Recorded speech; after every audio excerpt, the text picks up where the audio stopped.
Okay, today's June the 10th. We are doing a lecture on current events, and it's going to be math related. I'm going to introduce a math related topic through the current events topic, and then we're going to touch on another fun little math thing at the end. So it's only going to be a short lecture because guess what? Today's June 10th. Tomorrow is Evan's birthday. Woohoo! Big Evan's going to be Big Evan's going to be 14 years old. Yeah. Yep, and he's already pretty much as tall as me. Want to say hi to the camera, Evan? Oh, there's Ruben. There's Evan in the shadows. Hi. I can't. Stand up. It's in the shadows because. Stand up over here and next to me. Okay, that's so. No one's watching this. Like you're not uploading it to YouTube. You'd be surprised. What? How? No, I'm not going Okay, to. don't. Look. Oh my God. See? He's taller than me. No. Just. No, he's not. He's like. We're Yeah. very close. Yeah. He's He's a little small. He's gonna overtake me probably this year. 14. Proud of you.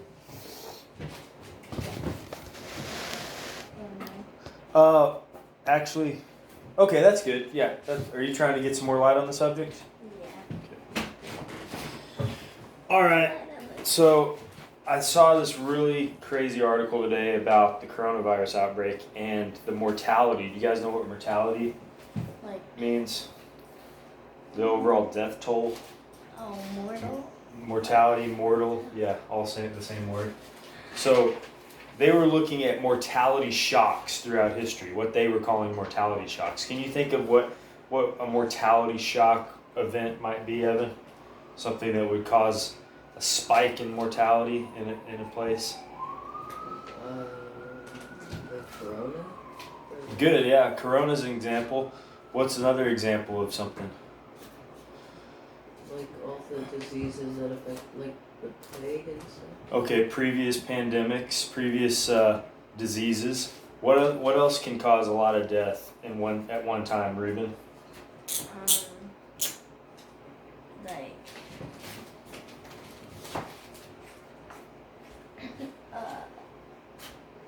a crash of some sort, like a plane crash or something. Okay. Plane crash. But we're talking about events that affect the overall population. So it would have to be a mortality shock that killed enough people to raise the overall mortality of a given city or a state. And usually a plane crash is going to kill whoever's on board.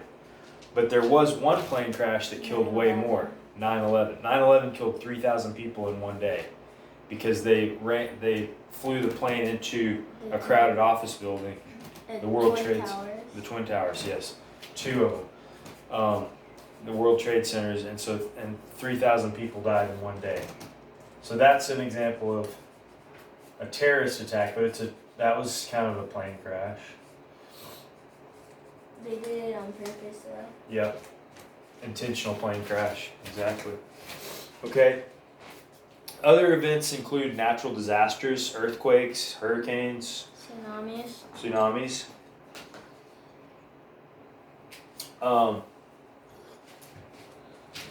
And other events, really the most deadly events are wars, because the whole purpose is to kill as many of the enemy as possible, and so those can be very deadly in the millions, okay? But we're going to talk about the ones that don't include wars, okay? And we're going to compare the coronavirus to those events using a statistic that is it's going to be expressed as a multiple of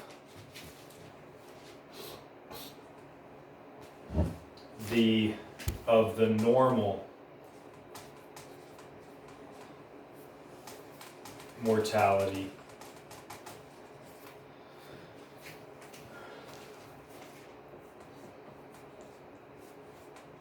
it's going to be a multiple of the normal mortality, and it's going to be monthly. So it's going to be per month. Per month. This is the statistic. This is the metric we're going to use. The statistic. So it's going to be like, let's say a normal year in April of a normal year. You know, Dallas, in the city of Dallas, 50 people die. I'm just throwing that out there. So 50 would equal the normal mortality. So that's going to be a multiple of 1. Okay, that's going to equal 1. If 50 equals 1, and then if 100 people die this year, It would be 2. that would be a multiple of 2. Okay, and then Evan, if let's say 75 people died, what would that be a multiple? Like 1.5. Yeah. 1.5. And this. Okay, so that's how this statistic works. Multiple of normal mortality in a given month. And what they did was they tracked, you know, certain events like September 11th happened in the month of September. And so that those deaths were added to the September totals for New York City for the death toll. And so they're just looking at that event only happened on one day, but it's added to the month of September. So these are all monthly data. And that way we can compare events that are protracted and take place over several weeks. You can look at the peak month of deaths in the coronavirus, for instance, and in a lot of places it was like March or April. So you can look at like the month of March in Bergamo, Italy, which was one of the hardest hit cities in Italy. You can look at the month of April in New York City, okay, and look at the deaths. So that's what I want to keep in mind. This is a monthly tally. What about like Sweden? We're going to talk about Sweden. Sweden had a very bad outbreak in Stockholm. You compare Stockholm, Sweden to Oslo, Norway, and it's night and day. Stockholm had a terrible outbreak compared to Oslo, and it's because of their policies, their relaxed policies. Which brings us to what's going on now with the, like Ruben just said, reduced social distancing and everything opening back up in Texas. And lo and behold, Texas is becoming somewhat of a hot spot again. Although it's not really going up as fast as you might expect. Okay, so that gives you an idea of how this works. I'm just going to erase this so you can keep it on your notes, but I'm just going to erase it to keep the board nice and clean. So let's start off at